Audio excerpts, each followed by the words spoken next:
Belum tentu musibah itu karena kesalahanmu. Bagaimana mensikapi hadis ini? Karena musibah itu secara dohir bisa macam-macam. Bisa itu pengangkatan derajat, bisa itu teguran, bisa itu dosa yang diberikan sebelum neraka. Kalau untuk orang yang pilihannya Allah, yang pertama ini, musibahnya itu yang tidak mencocoki sama hawa nafsunya itu untuk pengangkatan derajat ketika dia sabar. Bisa peringatan, kalau apa? Orang iman. Sehingga orang iman itu bukan seperti pemulung, bukan seperti orang yang dikatakan tunawisma. Tahu tunawisma ya? Tidak punya rumah, tidak punya ini, hidupnya bebas. Siapa yang ngatur dia? Tidak ada. Pokoknya ditangkap karo pemerintah Satpol PP, ngono tok. Musuh di situ Satpol PP. Wes, urusan untuk ente kok pakaiannya kurang tepat ini. Ke masjid pakai pakaian putih ya. Kok ngurusi itu? Makan aja sulit kok. Orang iman tidak digitukan sama Allah. Orang iman ini masuk yang kedua, kalau dia terkena sesuatu yang tidak mencocoki hawa nafsunya, itu teguran. Oh, ayo yang biasa ke masjid, tadi Jumat pagi tidak ke masjid. Contoh. Kalau di sinetron kan ngono, karena bila bersamaan dengan nama itu tidak sengaja, kan gitu. Senin ke masjid, Selasa ke masjid, Rebo ke masjid, Kamis ke masjid, Jumat tak ke masjid. Akhirnya emang sepi tuh kuni. Teguran dari Allah. Paham ini ya? Iya. Contoh. Kau nggak contoh. Enggak contoh itu. Contoh. Yang ketiga ini yang bahaya. Ini persekot ini. Sebelum terkena musibah yang paling besar yaitu nerakanya Allah, na'udzubillah, diberikan kepada siapa? Orang yang memang ditentukan dia ini untuk masuk neraka, na'udzubillah.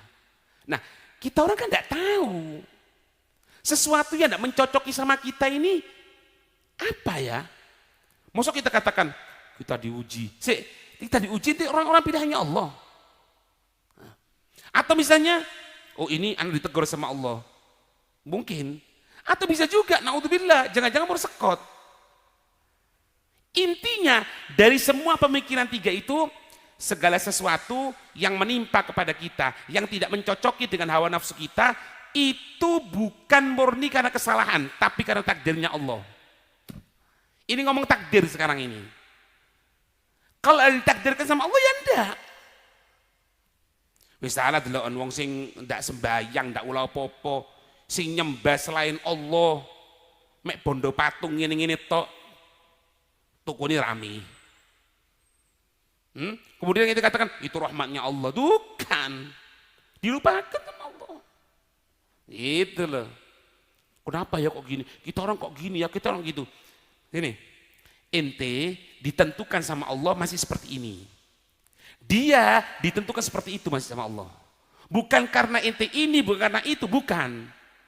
Kalau memang ada orang yang akan diharamkan untuk mendapatkan makanannya Allah, minumannya Allah, air diharamkan misalnya, maka yang pertama kali diharamkan orang yang tidak sujud sama Allah. Tapi bukan itu masalahnya. Kadang diberikan sama Allah, meskipun tidak sujud, bukan rahmat loh ya. Ini melupakan, na'udzubillah. Itu. Ini ngomong takdir, ngomong takdir. La yusibu al-insana, tidak akan menimpa kepada seorang manusia illa ma guddirolahu au alaihi. Ya, guddirolahu au alaihi. Kecuali apa? Ditakdirkan memang mencocoki hawa nafsu atau ditakdirkan tidak mencocoki hawa nafsu. Itu. Kecuali apa? Ya takdir ini. Ma guddirolahu au alaihi. Ini kalimatnya di sini nih. Ma guddirolahu au alaihi. Itu. Kalau guddir lahu berarti bagus. Kalau guddir alaih berarti itu persekot. Sebelum mendapatkan na'udzubillah nerakanya Allah Subhanahu wa ta'ala.